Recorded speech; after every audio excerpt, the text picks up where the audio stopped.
Well, hey everybody, it's Randy Ray, the Literate Texan, with my June 2023 recap of what I read. I read 10 books in June, and I have ranked and rated those books for this video.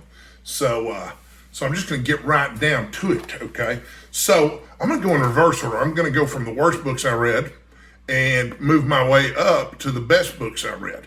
And, I'm going to start with number 10. This one's got a really long title. It's called The Simple Step-by-Step System Anyone Can Use to Create Generational Wealth. Okay, this is obviously not the kind of book I normally read. It's a little bit self-help. Here's the cover, though, if you guys want to see it. But it was written by a friend of mine, Wes Young. It's 73 pages, so it's mercifully short. But, it's how to make enough money and put aside enough money so that your children and grandchildren start off with some money. Philosophically, that's not something that I'm a big fan of. I don't necessarily feel like we need to be leaving a lot of money to our kids. A little money's okay, but maybe not a lot. Also, there's some assumptions here in the title that I don't necessarily agree with. Anyone can use this to create generational wealth. I would say, this system might not work as well for someone who's 65 years old as it would for someone who's 25 years old. At any rate, if you're into this kind of thing, you might get some ideas from it and it might be fun to read. If that's not your cup of tea, I would kind of probably skip it and stuff. So that was number 10. Number 9 was The Fate of the Phoenix. And this was a buddy read I did with Steve Donahue. You will not find this at most bookstores unless you're going to a used bookstore, because it was published by Bantam way back when they had the rights to the Star Trek books. And this is a sequel to a book called The Price of the Phoenix, which I actually liked a little more. So there's both of them for you. So The Price of the Phoenix sets up a supervillain for Kirk to combat. His name is Omni, and he's a Vulcanoid rather than a humanoid. And he's bigger and stronger and more powerful. And his goal is to dominate Kirk, like literally dominate him. He's got an obsession with being an alpha male. So, The Price of the Phoenix sets it up. Kirk is quote unquote dead at the beginning. There's a little gimmick in there. I've talked about both of these books at length in their own videos, so I'm not going to go into a whole lot of detail about them. But number 9 and number 7 were The Fate of the Phoenix, which I really disliked, and The Price of the Phoenix, which I thought had a kind of fun energy to it, even though, a lot of people are going to think it's pretty weird.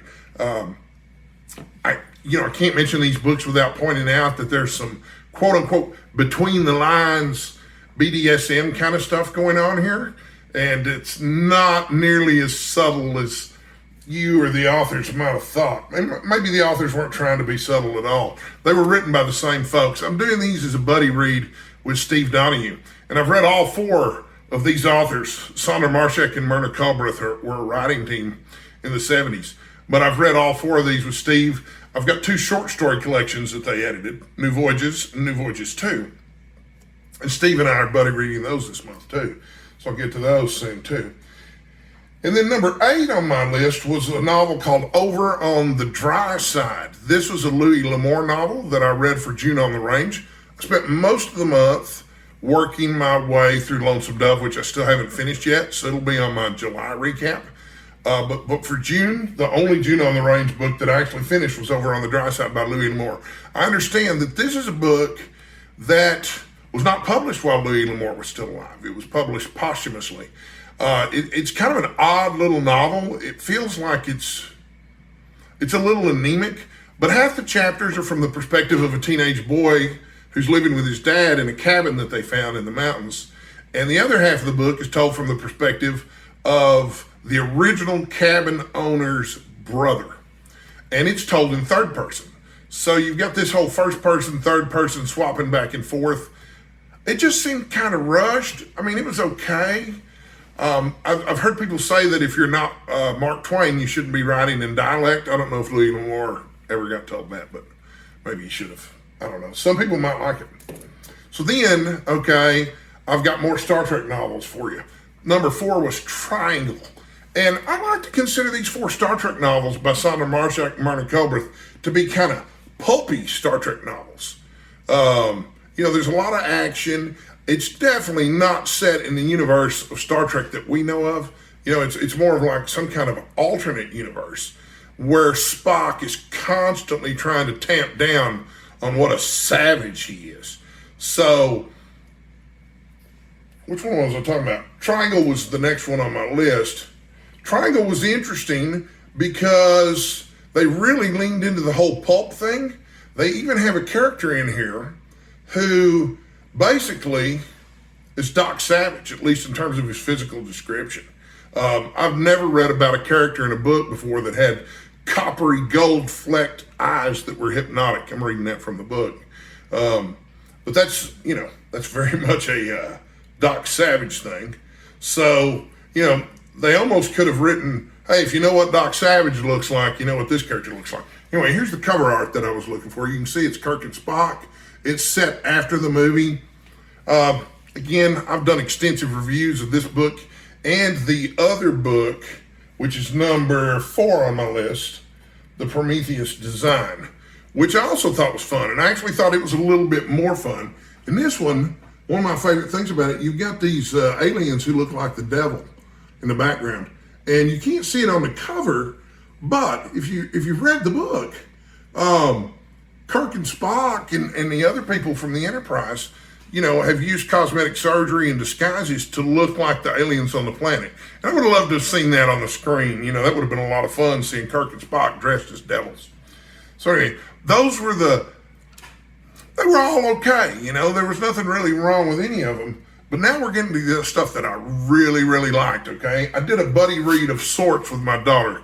She doesn't make a video about this, but we read this at the same time. And some of you might be surprised to find out that I'm a fan of the rom-com. Yes, I like romantic comedies. And this one was exceptional. This is called Book Lovers by Emily Henry. And, spoiler alert, okay? I don't know how to review a book without spoiling it. I just don't. Excuse me, my medications make my mouth dry. So, anyway, this book is about a woman who's real hard, tough as nails book agent in New York City. And she's been dumped 4 times by 4 different men who found some woman in a small town who was fresh and innocent. And they decided that they were going to change her life and move out and live in the country with the quirky people in the small town and get away from the rat race.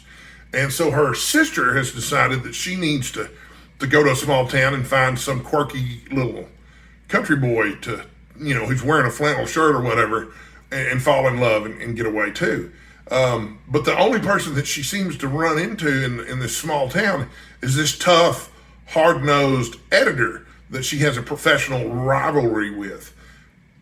You can probably guess where it goes from there, but as with anything, it's all about the execution. The execution on this book was just absolutely terrific. For the first third of the book, maybe even the first half of the book, I didn't read a single page without laughing out loud. And I generally don't laugh out loud at too many books, so it's a real treat if you're into that sort of thing. If you're not into that sort of thing, maybe give it a try. Oops, I left something out too.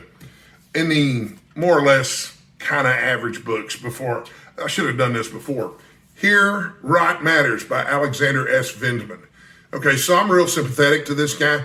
This guy was on the phone call where Trump was trying to extort the president of Ukraine into investigating Hunter Biden. And it destroyed his career, of course. I gave him a little bit of a higher rating on the book than I normally would have because it's not particularly well written. The other problem I had with it was the first 100 pages or so, first 150 pages or so, read almost like a resume. I think he's trying to convince you, hey, this is why I'm qualified to talk about this, and this is why you ought to believe me.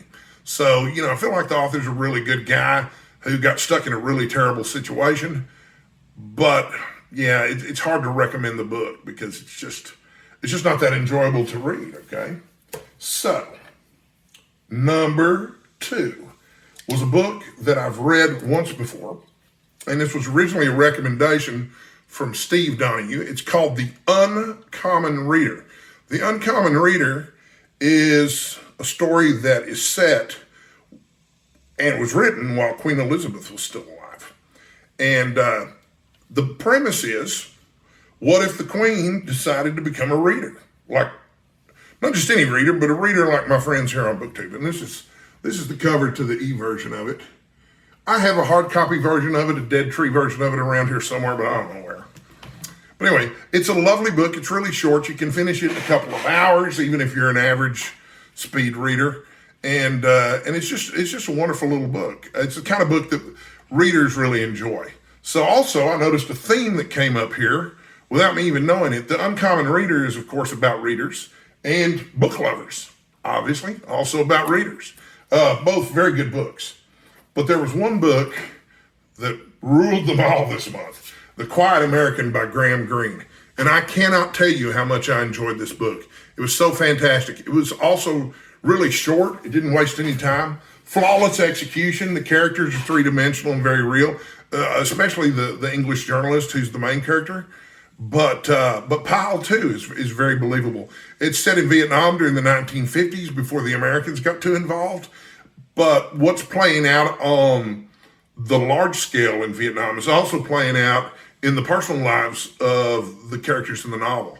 So if you haven't read it, I highly recommend it. Also, there was a movie starring Michael Caine and Brendan Fraser, which was excellent. There was another movie made in 1956, which I haven't seen yet, so I don't know whether I can recommend that or not. But those are the 10 books that I read in June of 2023, ranked and rated, and I have a huge to-be-read pile for July. So, and it's getting bigger every day because I've had a couple people ask me if I would do some buddy reads with them, and I'm going to do it. And I'm also committed to finishing Lonesome Dove by early next week so that the evening reader and I can discuss that. So anyway, that's all I got for you today. I'll be back again soon with more videos. Until then, stay hydrated, stay sexy, and keep turning those pages, right?